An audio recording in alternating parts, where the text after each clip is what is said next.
Okay. Whenever you're ready. Okay, well, good morning. My name is Detective Sergeant Mike Elliott, and I am the officer in charge of the Major Fraud Unit for the York Regional Police. And we're centered here at the Central Services Building in Aurora, nice new building that was built for us and other units. And I've been in the police, I'll be 25 years at the end of November. And I've been doing criminal investigations for about 19 years. That's all kinds of criminal investigations, and sort of specialized in fraud investigations, maybe for the last 10 years or so. I've been in charge of the unit about 4.5 years as detective sergeant. So what else would you like to know about the unit itself, or did you have... Nothing about the unit itself, I think. Okay. We'll start the questions. Sure. So, first off, what is money laundering? Money laundering refers to money obtained by crime that has to be made usable again. Some people think that they actually wash it, or it's the idea is you're hiding it, and then you're taking various means to sort of filter it so that it comes out at the end looking like legitimate money.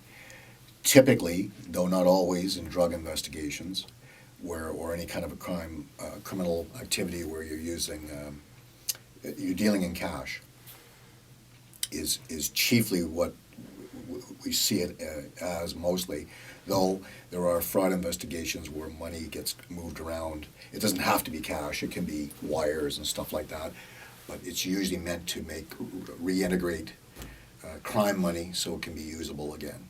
So, what's just the general process of laundering money?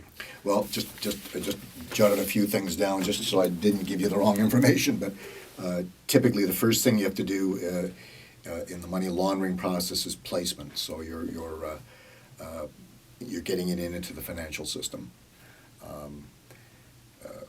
Layering is the second step, where typically it's going to be going offshore, maybe into tax havens. Different countries in the world that have offshore banking. It's not illegal to have offshore accounts. People do it for various tax reasons and things like that. Then you reintegrate this or integrate the funds back into the system here. So I'm trying to think of a really simple example. $10,000. You go and you send it offshore for a while. You set up some fake companies, some shell companies, straw buyers, representatives for your company, and then you do what looks like a transaction between your company here and the company overseas or offshore. And in fact, you're just getting your own money back. So that's probably the simplest example of doing it. The larger cases have many layers of banking documents, lots of stuff to go through,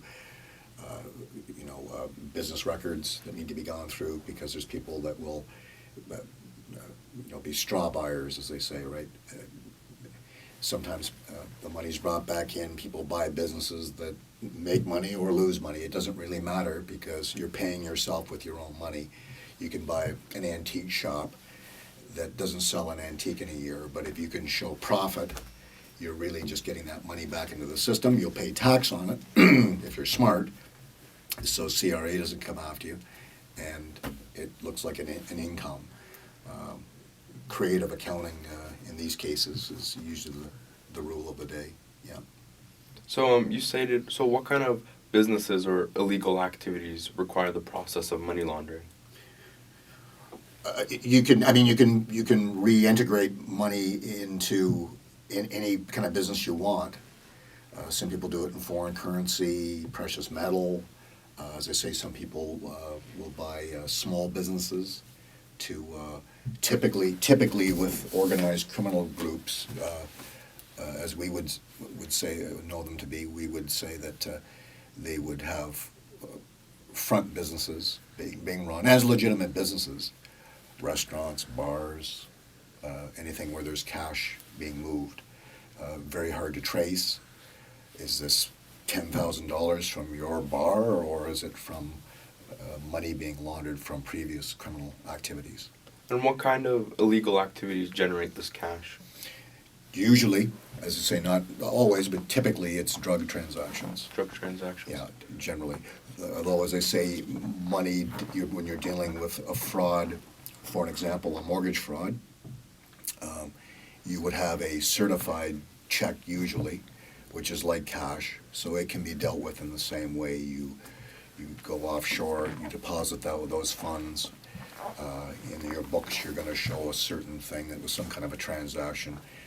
You have somebody that will, if the securities regulators or Revenue Canada come to them, they can have a plausible story as to what that money was for. Wait 6 months, a year, start bringing that money back in, setting up a business or a business venture, even one that fails.